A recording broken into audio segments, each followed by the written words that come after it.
안녕하세요. 던지는 바이블 21번째 시간입니다.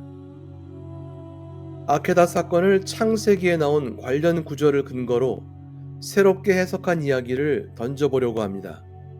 그러기 위해서는 일단 창세기 24장 이삭과 리브가의 결혼 이야기를 먼저 설명해야 합니다. 그래서 오늘은 결혼 이야기, 다음 시간에는 아케다 사건에 대한 다른 시각과 이삭의 삶에 대해서 이야기를 던져보겠습니다. 창세기 23장에서 사라가 127세로 죽은 뒤에 아브라함은 아들 이삭의 아내를 찾아 나섭니다. 그래서 늙은 종에게 현재 살고 있는 가나안 땅이 아니라 아브라함 자신의 고향인 메소포타미아로 가라고 하죠. 가나안에서 메소포타미아, 즉 브엘세바에서 바단 아람까지 거리가 무려 800여 킬로미터인데 그냥 며느리가 아니라 사실상 사라를 대신할 여족장을 구해야 했기 때문입니다. 그래서 늙은 종은 귀금속 등 선물을 낙타 10필에 싣고 여행길을 떠납니다. 메소포타미아 나홀성에 도착한 늙은 종이 우물가에서 만난 리브가는 아브라함의 형제 나홀의 아들의 딸로 아브라함한텐 조카 손녀입니다. 물론 미리 알고 찾아간 게 아니라 기도에 대한 응답이었습니다. 늙은 종은 이렇게 기도했죠. 하나님, 내 주인 아브라함에게 은혜를 베푸셔서 물길로 나온 성 아내 딸들 중에서 나와 낙타에게 물을 주는 소녀가 주께서 정하신 자로 알게 해 주십시오. 그때 마침 우물가로 나온 소녀가 리브가였던 겁니다. 15절에 나오죠. 말을 마치지 못하여서 리브가가 물 항아리를 어깨에 메고 나오니 말을 마치지 못하여서, 즉 말을 마치기도 전에 라고요. 당시 10대쯤이었던 리브가의 모습을 짐작해 해주는 히브리 단어가 16절에 나옵니다. 그 소녀는 보기에 심히 아리답고 지금까지 남자가 가까이 하지 아니한 처녀더라. 아리답다, 이 단어가 바로 토브입니다. 이외에서 말씀드린 것처럼 아름답다는 표현에는 토브도 있고 야페도 있는데 토브는 외적인 용모뿐 아니라 내적으로도 아름다울 때 쓰이는 단어죠. 아브라함의 아내 사라나 야곱의 아내 라헬에게는 토브가 아니라 야페가 쓰였습니다. 기도에 따라서 늙은 종이 물을 청하자 리브가는 곧바로 18절에서 주여 마시소서.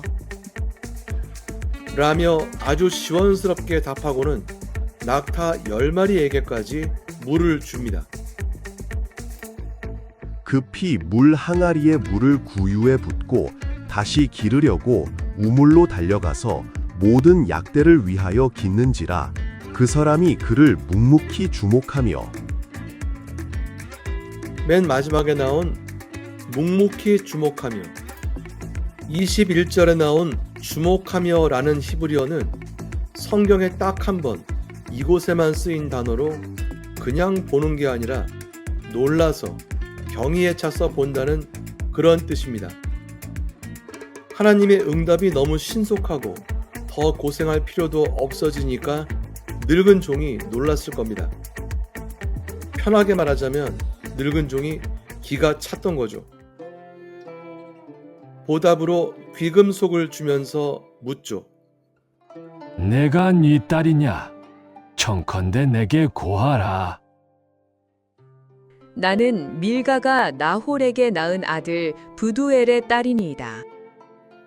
늙은 종은 비로소 하나님께 감사 기도를 드렸고 우리에게 집과 보리가 족하며 유숙할 곳도 있나이다. 라며 초대까지 하는 맹랑한 소녀를 따라가 소녀의 가족과 단판을 벌입니다. 단판을 벌이는 이 대목에선 늙은 종이 약간의 거짓말을 보탭니다. 24장 8절로 돌아가 보면 늙은 종을 떠나보낼 때 아브라함이 이 혼사에 대해서 맹세를 합니다. 그리고 이런 말을 하죠. 만일 여자가 너를 쫓아오고자 아니하면 나의 이 맹세가 너와 상관이 없나니? 즉 며느리감이 따라 나서지 않으면 맹세 자체를 없던 걸로 하자는 겁니다. 그렇게 되면 늙은 종이 맹세의 부담에서 해방이 되는 거죠. 그런데 다시 24장 41절을 보면 늙은 종이 리브가의 가족들을 설득할 때 자기 주인 아브라함이 한 말을 살짝 왜곡합니다. 서로 그들이 내게 주지 아니할지라도 내가 내 맹세와 상관이 없으리라 하시기로. 아브라함은 분명 며느리감이 따라 나서지 않으면이라고 가정을 했는데 늙은 종은 며느리감에 가족이 거절하면 이라고 팩트를 교묘히 바꾼 거죠. 리브가가 꽤나 마음에 들었는지 가족들이 절대로 거절 못하게, 가족들이 리브가를 압박하지 못하게 그런 걸로 보입니다.